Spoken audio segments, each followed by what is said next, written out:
There are different schools of thought when it comes to teaching children about race. One Atlantic City, New Jersey teacher says it's as simple as opening a book. So, a world of families.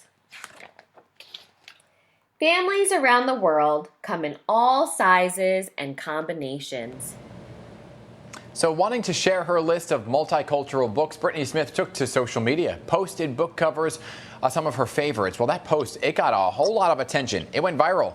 She joins us this morning to tell us more. So good morning to you, Brittany. Thank you for joining us. And when you posted the picture of your books, when you posted the picture of books, did you imagine that you'd get such a response from this? Not at all. You know, when I first tweeted it, I had about 300 followers, and I thought maybe a few out of my 300 followers would appreciate it and share it. And it just has blown up. I've gained 6,000 followers. It's at 400,000 likes. It's been such a whirlwind. Wow. Yeah. I mean, it's powerful, you know, because I think so many teachers are looking right now for ways to teach their little ones. So tell us about the books that you recommended, why you chose some of these specific titles. Well, some of the books that I mentioned are books that I have in my own classroom, and I know for a fact that my pre-K children love. Others are just books that I've stumbled upon through my own research. You know, I wanted to make sure that when I created this thread that it showed a variety of books, of people, because, you know, I wanted for people to see that regardless of who they were. So it was just so important to me to provide a variety for people. Yeah.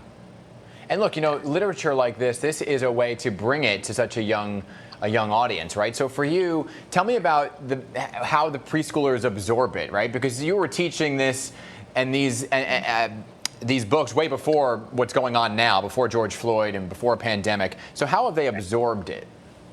You know, so my students are 4 and 5 years old. I think there's a lot of assumption that it's too early to talk about race or to talk about diversity in that sense. And it's really not, because children are absorbing so much, so regularly, so often. Right. So basically with my students, we read books, we talk about the characters, we discuss what we see in the pictures, and that's a lot of times a big focus is with the picture books, as we look at the images and, you know, what do their faces look like? What sort of emotions are we seeing? And that's such an important key with preschool, is getting them in tune with their emotions and for them to be able to verbalize those different emotions. And we do that through books, and we also show them diversity through books as well.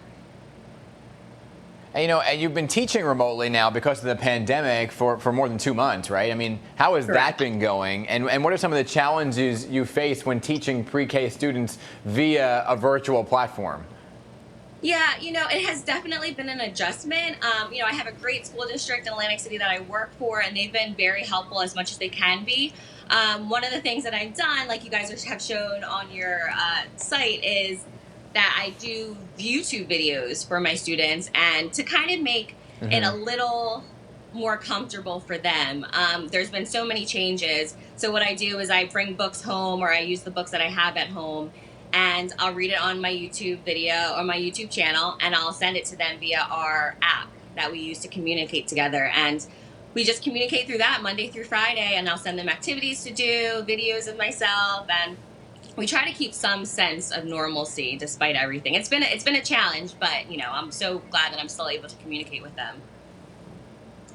It has certainly been a challenge. Brittany Smith, I appreciate what you're doing. I appreciate that you actually put that list of books out there for so many other teachers who look to you for that advice. I think it's pretty powerful that it got retweeted that many times. It shows you the importance that people are listening, right? Exactly. And I have to say, too, a lot of people have reached out to me since then saying that majority of the books are sold out, or that the prices have gone way up. Yeah. So it's insane to see. It's insane to see for sure. Yeah. Knowledge is power. Are you near Cape May by any chance? I'm near Atlantic City, so about an hour from Cape May. Cape May, when things redo, I always like to give people recommendations of where to eat. There's a little restaurant called Luisa's. If you ever need a place to go, right? It's a great restaurant in Cape May. And when things go back to normal, you know, treat yourself as a reward for helping so many teachers out. Oh, definitely we'll have to check it out. I've never heard of it. I'll definitely have to go. Thanks for that. Brittany Smith, appreciate it. I appreciate your time this morning. I love your energy and what you're doing for the future of our country. Really, that they are the future. Those preschoolers.